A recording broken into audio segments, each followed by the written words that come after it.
nama IKM dari kami Bismo Kopi, kemudian untuk kelompok tani Bismo Tani. Dari kami mengikuti sentra kopi tersebut, ini sangat menguntungkan bagi masyarakat, terutama di bidang perkopian.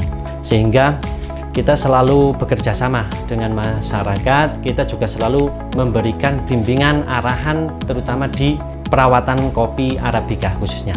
Dan di sini kami juga selalu berhimbau kepada masyarakat bahwasanya untuk menjaga kelestarian alam untuk penghijauan salah satunya, walaupun di situ kopi di sini sebagai tumpang sari tapi tidak mengganggu dengan tanaman-tanaman yang lain seperti cabai, sayur-sayuran, kemudian buah-buahan. Itu kopi yang khususnya di Selukatan ini, Mas. Kalau untuk jumlah anggota Bismo Tani itu kurang lebih ada 20 orang. Yaitu yang maksimalnya untuk satu orang ketika pasca panen bisa kurang lebih 1 ton, Mas. Karena itu walaupun hanya namanya untuk tumpang sari saja tapi bisa mencapai seperti itu. Karena itu sudah betul-betul kami selalu himbau, terutama untuk masalah panennya kemudian perawatan di lahannya.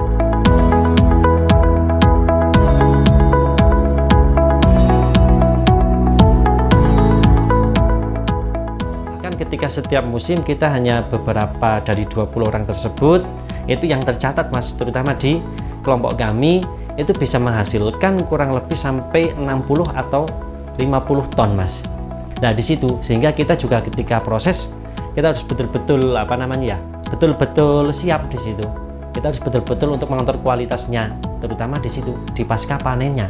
Karena ketika musim kopi pun juga itu mulai dari bulan Februari, Maret, April, Mei itu adalah masa musim kopi di situ. Masih bentuk jari yang merah. Nanti kalau kita diolah, ya itu bisa menghasilkan kurang lebih sampai 1 M, Mas. Itu kalau dari bahan hal yang seperti itu. Kalau kita dirata-ratakan untuk jualnya 80.000 aja itu sudah bisa mencapai 1 M. Itu.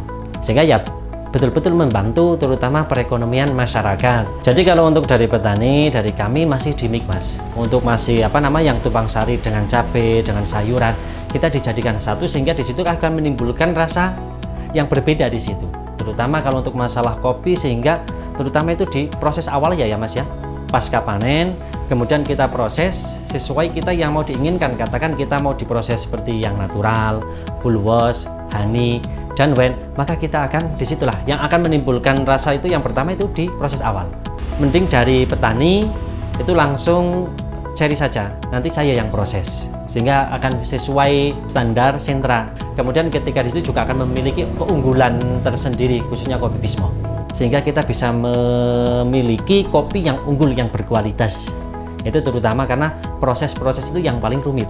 Oh, kalau saya menggunakan proses ada 4, Mas. Yang pertama full wash, natural, honey, dan wine process, atau untuk saat ini fermented, kopi yang fermentasi di situ.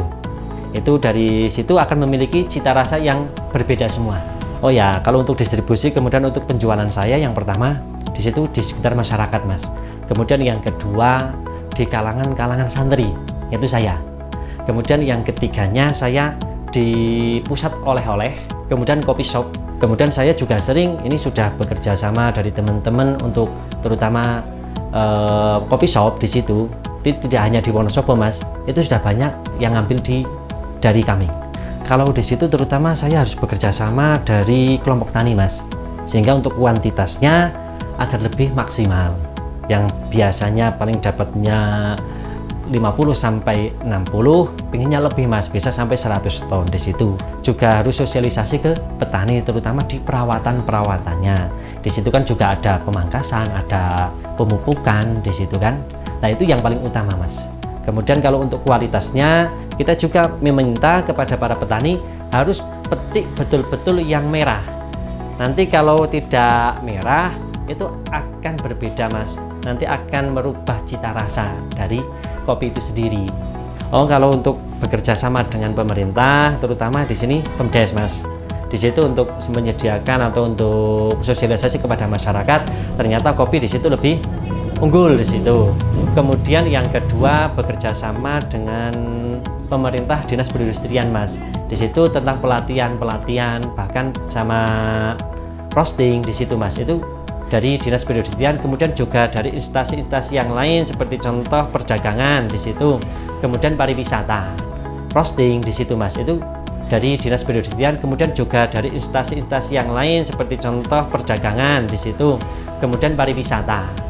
Itu kalau untuk pengemasan di situ dari Dinas Perindustrian, sehingga akan menambah ya daya tarik bagi masyarakat, bagi para pembeli di situ Mas.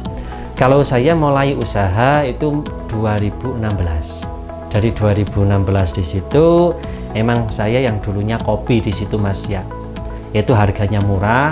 Saya lihat dari situ, kok ini kopi harganya murah, cherry di situ Mas, paling harga 3.000, 4.000, 5.000 sudah paling mahal. Tapi begitu saya masuk di dunia kopi tersebut, ya alhamdulillah Mas, itu bisa menaikkan harga. Jadi untuk bisa menguntungkan para petani. Nah di situ, setelah sampai di situ, untuk kendala-kendala yang pertama Mas, ini yang saya laksanakan di situ adalah untuk modal. Itu yang paling utama, karena untuk beli dari 50 sampai 60 ton tersebut itu terutama di kendala dana, kemudian sama pemasaran di situ. Itu yang paling utama kendala-kendala saya. Karena ini juga kurang maksimal untuk saat ini. Itu walaupun sudah memiliki coffee shop, kemudian pusat oleh-oleh, kemudian sama di tingkat pesantren di situ, itu masih kurang maksimal, sehingga kami juga akan mengembangkan terutama di digital marketingnya Mas.